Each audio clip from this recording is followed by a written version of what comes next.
Hi, meteorologist Carly Smith, and I want to give you an in-depth look at what we are tracking. So you may have heard there's a 10% chance of tropical development in the Gulf of Mexico. This is all part of that area, that inverted trough that we've been tracking all week long. If you've been watching on First Edition or 3 News, that's going to move toward the Gulf Coast as we head into the weekend. Yes, it will knock our temperatures down, but it also has the chance to bring with it some heavy rainfall. The main impacts will be the potential for some pockets of flooding.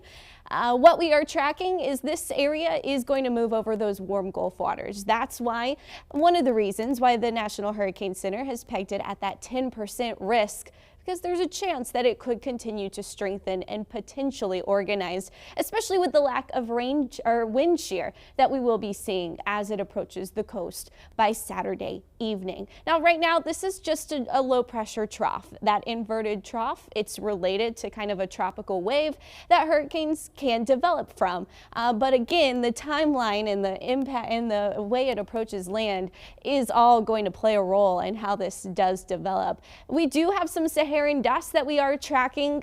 I don't think that's going to play a big role. Not quite enough dry air to really play a role in limiting what is going to happen with this system.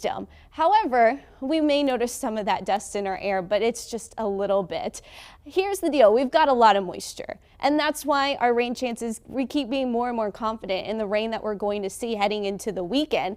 Now, if this stalled front was moving and would interact with this tropical system, I'd be more confident on it developing into more than just kind of that inverted trough, kind of like a tropical wave. However, this system is stalled. It's not going to keep moving south, but we are watching all the moisture that this is interacting with. So you can see this is a lighter green right now. So we've got scattered activity during the day on your Friday. Heavy rain will be approaching as that system moves toward the coastal bend. So we're tracking the potential again for some heavy rainfall that could lead to some localized flooding. And this is going to be beneficial rainfall.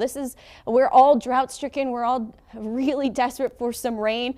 And as we get closer and closer to this event, I'm more and more confident that we'll get at least an inch of rain out of this before drier air does move back in as we look ahead to next week. The Weather Prediction Center is going in on about an inch of rain for us as well. Some pockets of 2 inches of rainfall are going to be possible, and that's all going to have to do with, look at this, all the rain that's coming our way, a lot of development out ahead of it, also there into the Gulf of Mexico. So what we have, this is that inverted trough. It basically is the air flowing up and over an area of low pressure. The strongest energy from this doesn't look to arrive until we get to later on Saturday. So Saturday night heading into Sunday morning, we're going to have a lot of energy. And that's when I think we'll see the heaviest rainfall and the stormiest conditions. And it'll be closer to a widespread feel as we head into Saturday evening and overnight into Sunday morning. What this does is it's bringing us slightly cooler temperatures. Our highs are only in the 90s over the weekend. Beneficial rain is possible. We've got some isolated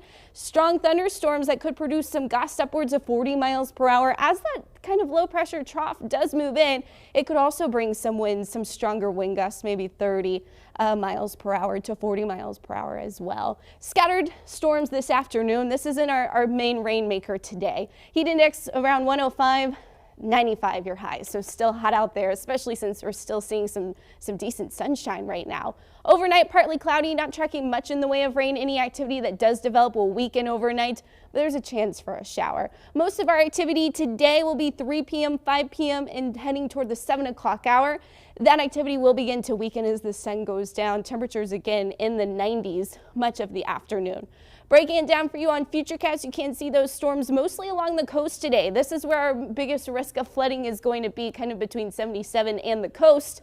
You can see those storms continuing to push to the south and southwest by 7:30 before they weaken across the region. We stay fairly dry overnight. Early Saturday morning, if you do have plans to head out on the water, that might be your best bet, because watch what happens the rest of the day Saturday. By 10:30, we start to see the rain. We're tracking spotty storms across the area heading into the afternoon. That continues into the overnight hours, and then that's when our low pressure area is beginning to move in, and we start to see more storms heading into Sunday morning. Your high on Sunday 90, then we start to heat temperatures back up 96 degrees again by Wednesday and Thursday as that high pressure settles in. We'll be around 96 for a normal high as well by that time.